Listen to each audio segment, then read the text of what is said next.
Hey there friends, welcome back to my YouTube channel.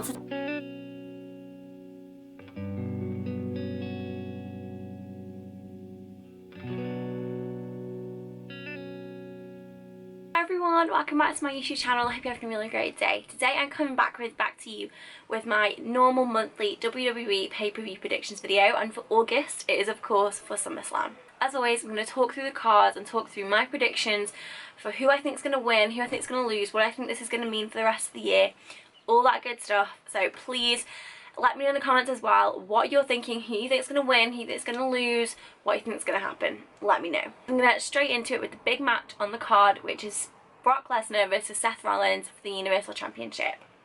If I keep looking at my phone, so I've got the card on my phone, if I keep looking down, it's all on here, that's why. I think this is an interesting one. I know the entire WWE universe wants Seth to win, and because normally the law of averages is that if you've been winning or if you've been losing, I mean beaten up for the last few Raws or SmackDowns before the pay-per-view, it's normally that you're gonna win. But part of me thinks that they may drag this feud out a bit longer than just one pay-per-view to the next. So part of me thinks that maybe it'll be that Brock will win, and then at the next pay-per-view, which is things like Clash of Champions or Night of Champions, that then Seth may win. But I want Seth to win here now, because I just think this whole Brock Lesnar thing is so ridiculous, and we need a fighting champ that's actually going to have matches and whatnot. So I want Seth to win, but I think Brock is going to win. So I think that's a bit of a head versus heart one there. Next match on the card is Becky Lynch versus Natalya in a submission match for the Raw Women's Championship. I think Becky's going to retain this one. I love Becky Lynch, so of course I'm going to root for Becky, but I think this is going to be a feud that continues on. I think Becky's going to win, but I think that she might lose it to Natalya at some point. But I think in this match, because everyone is saying that Natalya's going to win because it's a submission match, I think Becky's kind of the underdog and I think she's going to win. The match on the card is Bayley versus Ember Moon for the SmackDown Women's Championship. I think Bayley's going to retain. I think this is a match that could easily steal the show. I would love it if Ember won, because I think she has so much talent and so much potential. But I don't think Bayley's run is over just yet. Next up, we have Kofi Kingston versus Randy Orton for the WWE Championship. Again, I think the champ's going to retain. I think Kofi's going to retain. But I think this is going to be a hot, brutal match. I think it could even end in disqualification.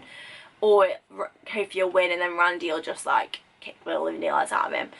I don't think they're in a place where they're going to have Randy doing another title run.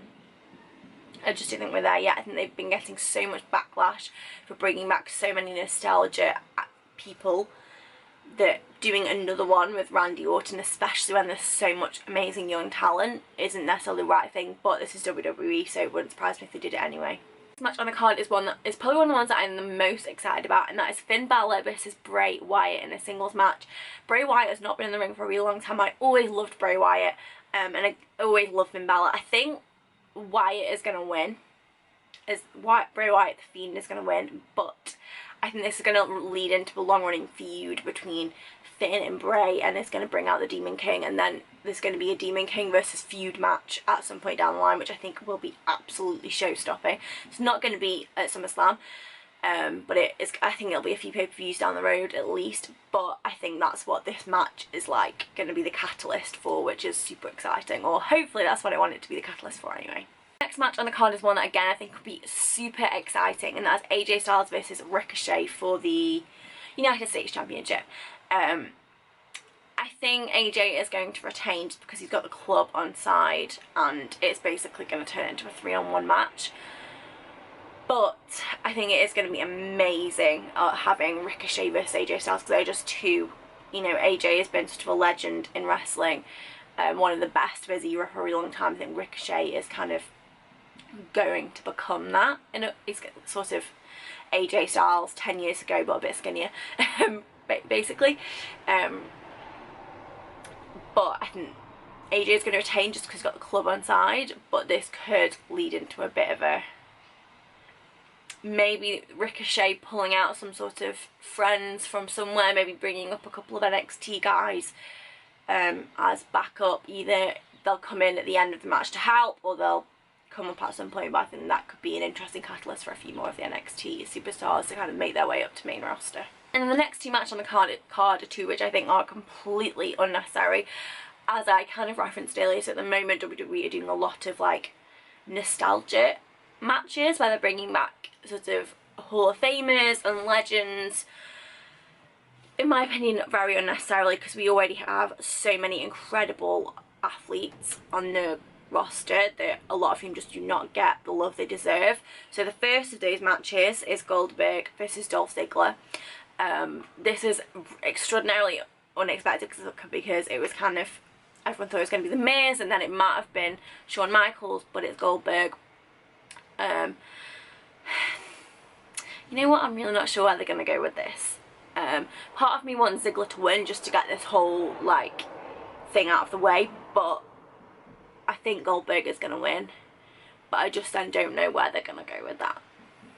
And the second of those matches is Trish Stratus versus Charlotte Flair. I think potentially Trish could win this one. I know Charlotte is actually probably the superior athlete. I think she's going in extraordinarily cocky, and that could really be her downfall. And I think because we have these two sort of really heavy nostalgia, bring back the legends matches, I don't think that they're both going to have the same outcome with either a newbie or a Hall of Famer winning. So I think one's going to have one and one's going to have the other, and I haven't quite got my head around which one I think is going to be which. So those are my predictions for this year's SummerSlam pay-per-view. Please let me know in the comments your thoughts, who you think's going to win, who you think's going to lose, what you think this is going to mean for the next few pay-per-views, for everything that's on the upcom that's coming up. So let me know your thoughts. Enjoyed this video. I film WWE pay-per-view videos at least once a month or whenever there is a new pay-per-view coming up, so make sure to subscribe if you did enjoy this, and I hope you have an amazing day. Bye.